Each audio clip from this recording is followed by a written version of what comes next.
નમસ્કાર મિત્રો હું છું ડૉક્ટર મહેશ દાફડા. મિત્રો, એજ્યુકેશન ટચ નામની આપણી આ ઘર આંગણાની યુટ્યુબ ચેનલમાં આપ સૌ મિત્રોનું હાર્દિક સ્વાગત કરું છું. મિત્રો, આ ચેનલ પર 1111 જેટલા અંગ્રેજી વ્યાકરણના વિડીયો અવેલેબલ છે. મિત્રો, આપ જ્યારે ઈચ્છો ત્યારે આ અંગ્રેજી વ્યાકરણના વિડીયોનો આપ લાભ લઈ શકો છો. મિત્રો, જે વિદ્યાર્થીઓ ધોરણ 9, 10, 11 અને 12માં અભ્યાસ કરે છે એના માટે પણ આ અંગ્રેજી વ્યાકરણના વિડીયો ખૂબ જ ઉપયોગી છે. અને જે વિદ્યાર્થીઓ સ્પર્ધાત્મક પરીક્ષાની તૈયારી કરી રહ્યા છે એવા વિદ્યાર્થીઓ માટે ઇંગ્લિશ ગ્રામરના 1111 જેટલા વિડીયો આ ચેનલ પર અવેલેબલ છે.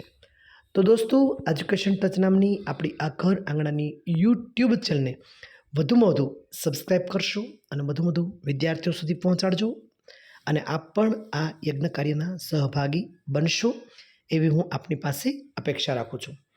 મિત્રો, હાલ પરીક્ષાની અંદર જેવી રીતે અંગ્રેજી વ્યાકરણ ખૂબ જ અગત્યનું બની ગયું છે, એમ કરંટ અફેર્સ એટલે કે તાજેતરની ઘટના.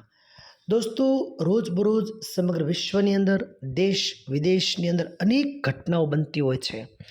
ઐતિહાસિક ઘટનાઓ બનતી હોય છે. એવોર્ડ્સ, યોજનાઓ, સાહિત્ય, રમત જગત, સંગીત જગત આના અવારનવાર સમાચારો પ્રસિદ્ધ થતા હોય છે. ત્યારે એ સમાચારો આજે પરીક્ષાનો એક ભાગ બની ગયો છે. તો દોસ્તો, કરંટ અફેર્સના આ ટોપ 10 સમાચાર. આજે દોસ્તો 156મો એપિસોડ જ્યારે હું તમને આપી રહ્યો છું ત્યારે ખરેખર હું ખૂબ જ આનંદ અનુભવી રહ્યો છું. દોસ્તો, 156મો આ એપિસોડ જે વિદ્યાર્થીઓ સ્પર્ધાત્મક પરીક્ષાની તૈયારી કરે છે એવા વિદ્યાર્થીઓ સુધી પહોંચાડી આપ આ એક સુકાર્યના સહભાગી બનશો એવી હું આપની પાસે અપેક્ષા રાખું છું. દોસ્તો, એક વાત એ પણ કરવાની, અહીંયા જે સમાચાર હું પ્રસ્તુત કરી રહ્યો છું એ મારા વાંચન અને જાણકારીને અનુરૂપ હોય છે. સંભવ છે કોઈ જગ્યાએ કોઈ ક્ષતિ જણાય તો ચોક્કસપણે કોઈ ઓથેન્ટિક ન્યૂઝપેપરનો અભ્યાસ પણ અવશ્ય કરશો, ઓથેન્ટિક મેગેઝિનનો અભ્યાસ પણ અવશ્ય કરી લેશો. ચાલો દોસ્તો, જોઈએ સમાચારની અંદર. પ્રથમ સમાચાર, તાજેતરમાં જ પ્રથમ વિજ્ઞાન રત્ન પુરસ્કાર.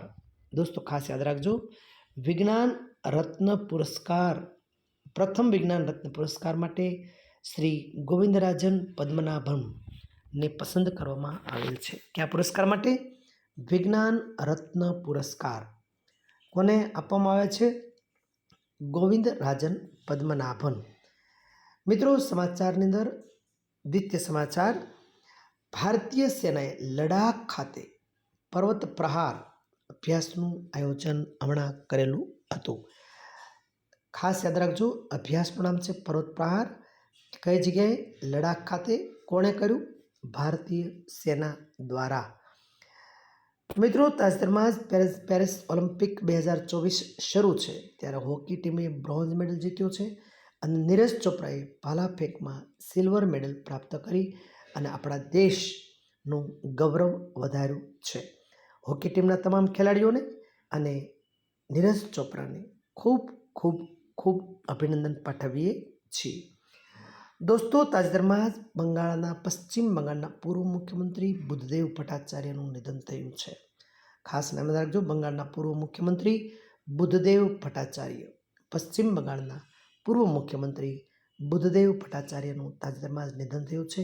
પરમ કૃપાળુ પરમાત્મા તેમના આત્માને ચિર શાંતિ અર્પે તેવી આપણે સૌ પ્રાર્થના કરીએ છીએ.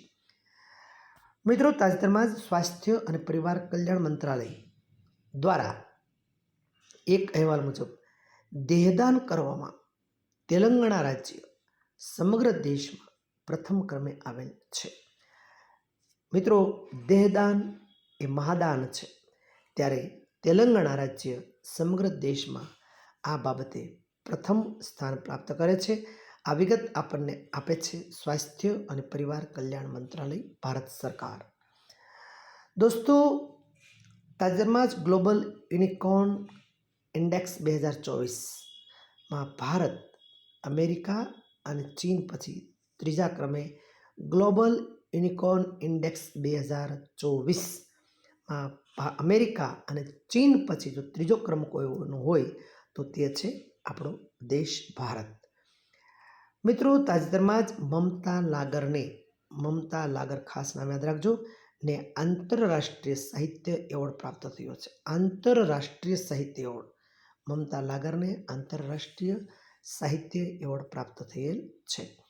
મિત્રો, તાજેતરમાં જગજીત નાવડિયા, આ નામ પણ ખાસ યાદ રાખજો, મમતા લાગર સાહિત્ય એવોર્ડ આંતરરાષ્ટ્રીય. જગજીત નાવડિયાને ઇન્ટરનેશનલ નાર્કોટિક્સ બ્યુરોના સભ્ય તરીકે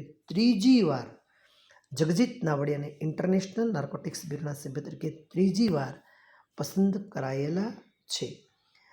મિત્રો, તાજેતરમાં જ અમેરિકાનો સુપ્રસિદ્ધ એવો સ્વર્ણ સ્વયંસેવક એવોર્ડ 2024 આચાર્ય લોકેશ મુનિને અર્પણ કરાયો છે. અમેરિકાનો બહુ પ્રસિદ્ધ એવો સ્વર્ણ સ્વયંસેવક એવોર્ડ 2024 આચાર્ય લોકેશ મુનિને અર્પણ કરવામાં આવેલો છે. મિત્રો, અંતિમ સમાચારમાં એક નજર નાખીએ તો તાજેતરની અંદર રાજસ્થાનની અંદર તેનો સુપ્રસિદ્ધ ગણગૌર તહેવાર. દોસ્તો, દરેક રાજ્યના જે અલગ અલગ તહેવાર હોય છે તેમ રાજસ્થાનનો એક આ તહેવાર ગણગૌર તહેવાર એ ભવ્યાતિ ભવ્ય રીતે રાજસ્થાનમાં અંદર મનાવવામાં આવે છે. દોસ્તો, આ સાથે સમાચારને સમાપ્ત કરીએ છીએ. મિત્રો, ફરી એકવાર આપ સૌ દોસ્તોને ખાસ નમ્ર વિનંતી કરું છું કે દોસ્તો, એજ્યુકેશન ટચ નામની આપણી ઘર આંગણાની આ યુટ્યુબ ચેનલને વધુ સબસ્ક્રાઈબ કરશો અને આ વિડીયો વધુ શેર કરી મને પણ પ્રોત્સાહન પૂરું પાડવા આપ સૌ દોસ્તોને ખાસ નમ્ર વિનંતી કરું છું. ચાલો દોસ્તો, ફરી પાછા મળશું આવતા રવિવારે. ત્યાં સુધી ભારત માતા કી જય.